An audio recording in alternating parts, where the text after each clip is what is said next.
Senhor esteja convosco. Proclamação do Evangelho de Jesus Cristo segundo Mateus. Naquele tempo, Jesus foi à região de Cesareia de Filipe e ali perguntou a seus discípulos: Quem dizem os homens ser o Filho do Homem? Eles responderam: Alguns dizem que é João Batista, outros que é Elias, outros ainda que é Jeremias ou algum dos profetas. Então Jesus lhes perguntou: E vós, quem dizeis que eu sou? Simão Pedro respondeu: Tu és o Messias, o Filho do Deus vivo. Respondendo, Jesus lhe disse: Feliz és tu, Simão, filho de Jonas, porque não foi um ser humano que te revelou isso, mas o meu Pai que está no céu. Por isso te digo que tu és Pedro, e sobre esta pedra construirei a minha igreja, e o poder do inferno nunca poderá vencê-la. Eu te darei as chaves do reino. Tudo o que ligares na terra será ligado no céu.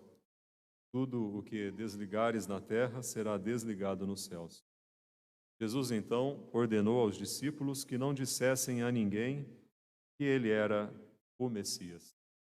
Palavra da salvação.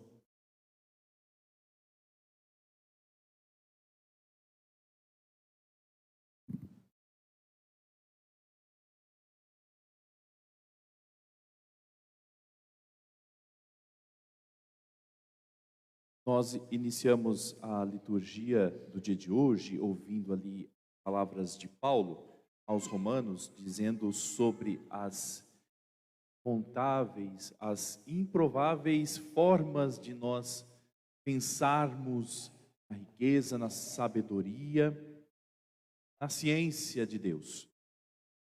E há um sentido da gente entender essa frase, na forma como nós pensamos Deus, porque sempre que fazemos esta ideia de pensarmos de quem que é Deus, a gente sempre vai chegar numa visão limitada da pessoa de Deus. Talvez porque ainda, pela nossa fé, pela nossa condição humana, pela nossa limitação, pelo nosso pecado, sejamos capazes de compreender algo que é muito maior do que nós. E Paulo falava especificamente à comunidade, mesmo porque acreditava-se que aqueles que seguiam a fé na pessoa de Jesus Cristo, a estes seria dada a salvação. E os judeus que não estavam aderindo à fé na pessoa de Jesus Cristo, então este seria retirada a salvação.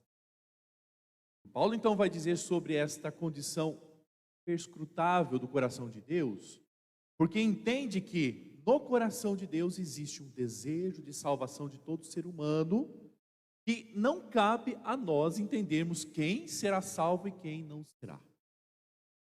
Em outras palavras, ele estava dizendo àqueles que se achavam salvos, e se colocavam na condição de dizer quem também seria salvo. Paulo vai dizer assim: olha, o coração de Deus, ele é muito maior do que a nossa compreensão. O coração de Deus, ele é muito maior do que a gente entende. Nós não podemos dizer sobre quem ou quem será salvo. Isso é uma coisa importante da gente entender, porque às vezes a gente sabe tudo, entende pelo estudo que a gente faz, pela catequese que a gente teve, pela busca que a gente costumeiramente faz, e pode colocar não só a nossa vivência de fé, as nossas buscas diárias ou os finais de semana nas missas, mas também as buscas que nós fazemos, enfim, a gente pode chegar talvez a essa mesma condição destes cristãos que estão lá nas primeiras comunidades, de acharem que a fé de Deus, o coração de Deus, ele se molda à nossa vontade, ele se fecha à nossa condição, à nossa capacidade de apenas entender aquilo que somos capazes de entender, se limita. Não é. Paulo tenta abrir o horizonte para que a gente entenda assim que no coração de Deus existe uma misericórdia que nós não compreendemos. Existe uma bondade que nós não compreendemos. Existe uma riqueza que nós não podemos mensurar. Existe uma sabedoria que nós não podemos alcançar. Para dizer que o coração de Deus ele é imenso na sua forma como lida com cada ser humano. E pensando na forma como lida com cada ser humano, aí a gente pula para o Evangelho. Então nós temos esse trecho que acho fundamental em todos os Evangelhos, porque ele faz um apelo especial à pessoa. Porque faz um questionamento para a pessoa. Não é um questionamento para a comunidade, não é um questionamento para todo mundo. Pessoa. Ao ponto de fazer assim, a gente observar assim, o que Jesus pergunta assim, estão dizendo quem que eu sou? Ele pergunta de uma forma genérica sobre quem é ele. Aí vão dizer, olha, estão dizendo que é profeta, estão dizendo que ressuscitou não sei quem, estão dizendo que é um homem bom, etc e tal. Da mesma forma, se a gente perguntar de uma forma genérica aqui, quem é Jesus? A gente vai responder. De acordo com a nossa catequese, é aquele que nasceu de Maria, criado por José, viu lá aquela comunhão, nós pouco sabemos da sua infância, mas sabemos bastante dos 3 anos de missão. Sabemos que é um homem que foi ao encontro de pobres, foi ao encontro dos mais necessitados, paralíticos, doentes, cegos, enfim, morreu na cruz. Esse é o Jesus que nós conhecemos. Morreu para nos salvar. A gente fala assim, né? Ou todo mundo. Ressuscitou, foi ao céu. Essa é a ideia que a gente vai dizer. Até mesmo um ateu é capaz de dizer alguma coisa sobre Jesus. Vai dizer que foi um homem bom. Afinal de contas, no Evangelho e o que diz a história a respeito de Jesus Cristo, mostra-se um homem bastante generoso. Um homem que foi ao encontro das pessoas que mais necessitavam.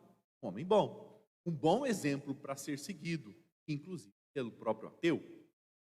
Ele vai dizer isso.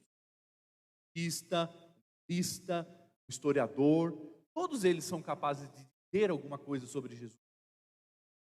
Mas a pergunta de Jesus ela vai um pouco além disto. Quando ele diz assim, vós, quem dizeis que eu sou? Quando ele faz essa pergunta, ele diz diretamente a mim, diretamente a você, que ele quer ouvir essa resposta e a forma como nós vamos responder a pessoa, a quem é a pessoa de Jesus Cristo. Bem, Pedro diz que ele assim, olha, é o Filho de Deus, é o Messias. Jesus fica encantado com essa resposta, porque sabe que uma resposta assim tão profunda, que ao ponto de reconhecê-lo como Filho de Deus, só pode ser dada por um homem que viveu uma intimidade com ele.